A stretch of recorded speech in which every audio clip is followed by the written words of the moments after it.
Meus amados e preciosos irmãos, a graça e a paz do Cordeiro sejam sobre as suas vidas. Quero falar nesse vídeo com os irmãos a respeito de não se deixar enganar por falsos profetas e falsos mestres. Meus amados, o Cordeiro, o Messias, o nosso precioso Salvador, há muitos anos atrás, ele já nos advertiu, porque naquela época já tinham falsos mestres, já tinham falsos ensinadores. Hoje também, meus amados, muitos deles estão por aí ensinando falsamente, falando em nome do Altíssimo, quando o Altíssimo não lhes deu palavra nenhuma. O Cordeiro disse lá em Mateus capítulo 7, no versículo 15, ele diz assim, acautelai-vos dos falsos profetas, que vêm até vós disfarçados de ovelhas, em ovelhas, mas interiormente eles são lobos devoradores. O próprio Messias, meus amados, ele está dizendo aqui para nós que um falso mestre, um falso profeta, ele é um lobo devorador. Interiormente ele é um lobo. Você está vendo por fora daquela pessoa ali alguém muito bom. Talvez alguém, nem todo falso profeta, ele já começou pregando ensinamentos errados, ensinamentos distorcidos, nem todos. Muitos começaram bem, começaram direitinho. Você olha assim, não, mas aquele ali é um homem do Criador, aquele ali é uma pessoa que eu vi pregações dele antigas, ensinos dele antigo e estava tudo bem, uma bênção. Aí você, por causa disso, você continua, você não avalia mais, como diz lá em Tessalonicenses, né? Você tem que examinar tudo, tudo você precisa examinar, meu amado. Sempre você tem que examinar. Por quê? Porque a salvação, ela é tua responsabilidade. E você, meu irmão, também, você que é um pai de família, você que é o homem da casa, meu amado, é tua responsabilidade você examinar tudo o que a tua esposa está ouvindo na igreja, você examinar o que as tuas filhas estão, o que as tuas filhas estão ouvindo, quem está ensinando para as tuas filhas e para os teus filhos é responsabilidade nossa. E tua também, minha irmã, claro que tua também, mas principalmente a do homem, porque ele é o sacerdote da casa, ok? Então, alguém que já ensinou corretamente, futuramente ela pode ensinar de forma distorcida. Por exemplo, tinha um camarada aí, tinha um elemento aí, que ele, antes eu não conhecia, continuo sem conhecer, mas a história que eu sei é essa, né? Antes ele pregava lá, então as pessoas tinham como uma pregação que ele estava pregando corretamente. Eu não sei o que ele pregava exatamente, mas ninguém julgava nada. Até que ele começou a dizer que as escrituras, elas precisavam ser atualizadas. Como assim, Davi, atualizada? Mas às vezes uma palavra que ela era usada no passado, e que hoje não se usa mais e nós não entendemos, aí se você trocar essa palavra para os nossos dias, mas que signifique a mesma coisa, aí tudo bem, uma atualização. Mas não o sentido do ensino. O que aquele homem estava dizendo é que você deveria mudar o sentido de certas coisas que estavam escritas nas Escrituras. Meus amados, isso não pode acontecer. Alguém por acaso já falou assim, não, vamos pegar esses pergaminhos aqui, esses hieroglifos aqui egípcios e não sei o quê, e vamos modificar? Alguém já falou isso? Não. Por que as Escrituras nós temos que pegar lá e atualizar? Você tem que tomar muito cuidado aí com essa porção de tradução das Escrituras que tem por aí, viu, meu amado? Eu tenho várias Bíblias, de várias traduções, mas eu sempre chego à conclusão que melhor é a revista corrigida, é isso mesmo. Ah, Davi, aquela durona lá, aquela primeira lá, isso. Revista corrigida, mais tardar a atualizada. É isso aí. Porque elas são fiéis ao texto lá original. Ok? Então, as escrituras não podem ser mudadas. Então, isso aí qualifica uma pessoa como um falso profeta, um falso ensinador. Tem pessoas por aí distribuindo, meus amados, visões e revelações para tudo quanto é canto, tudo quanto é lado, e as pessoas estão lá, indo atrás. Não, aquele ali é um homem do Criador. Eu vou lá porque eu quero receber um recado do Pai. Aí você sai da sua casa e você vai procurando por aí alguém que possa entregar uma revelação para você.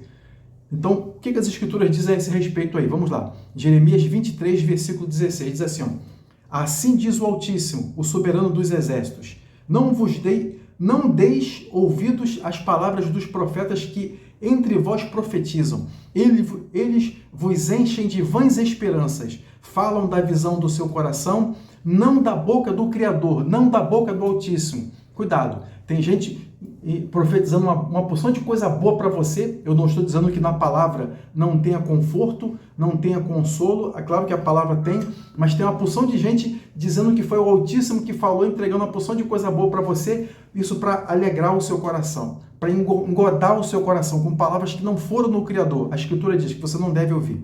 Também diz aqui em Ezequiel, capítulo 13, versículo 9, diz assim, ó, a minha mão será contra os profetas que veem vaidade e adivinham mentiras.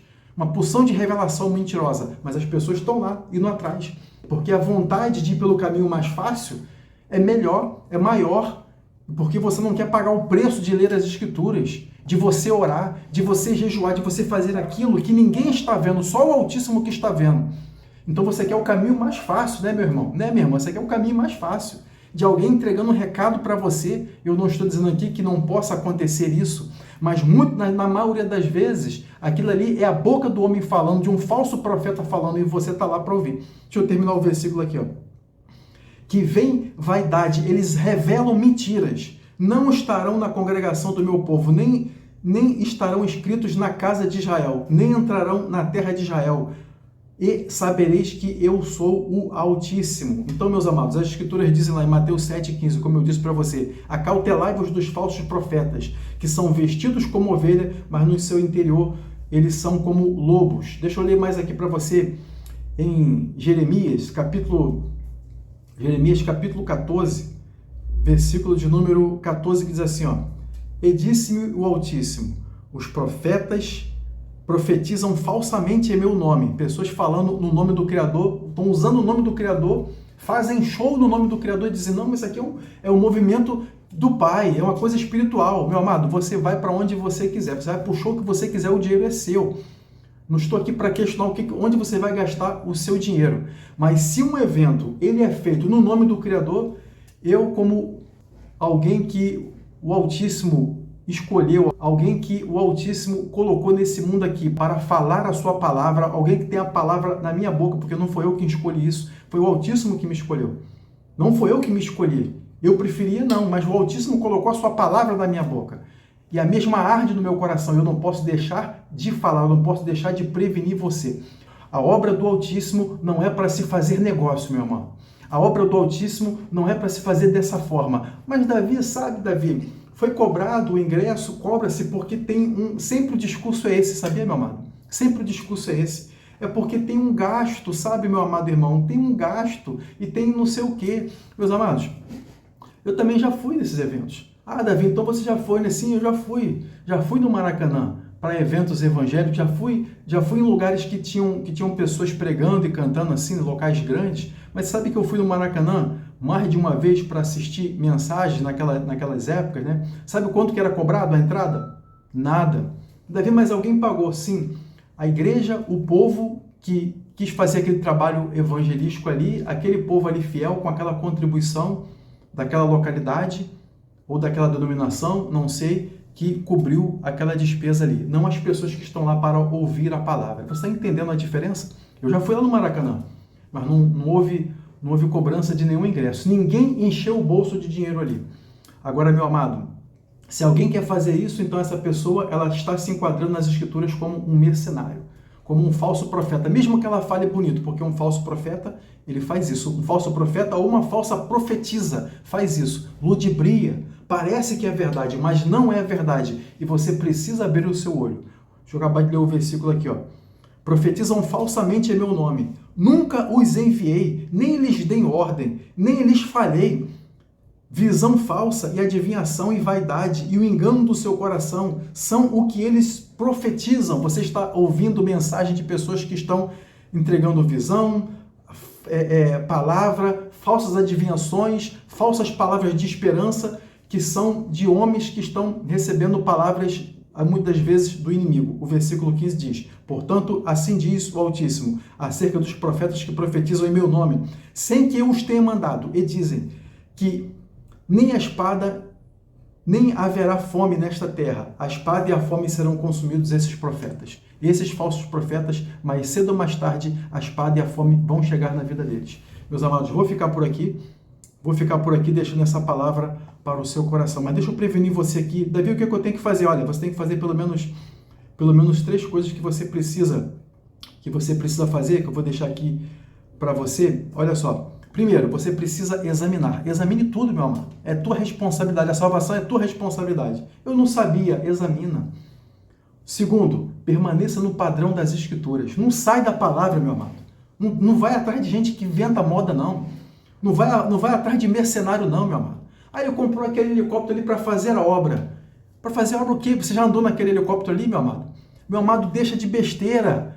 Aquilo ali é para aquela pessoa ali viver ali viver ali debaixo daquela riqueza ali, com todo aquele conforto, com todo aquele luxo. E você já viu algum profeta das Escrituras viver dessa forma?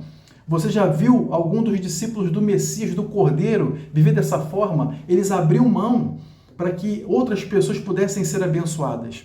Eu não estou aqui pregando que você tem que ter falta, que você tem que faltar as coisas na sua vida. Não é isso que eu estou pregando. Pelo contrário, a Escritura diz que o Altíssimo ele vai suprir as nossas necessidades.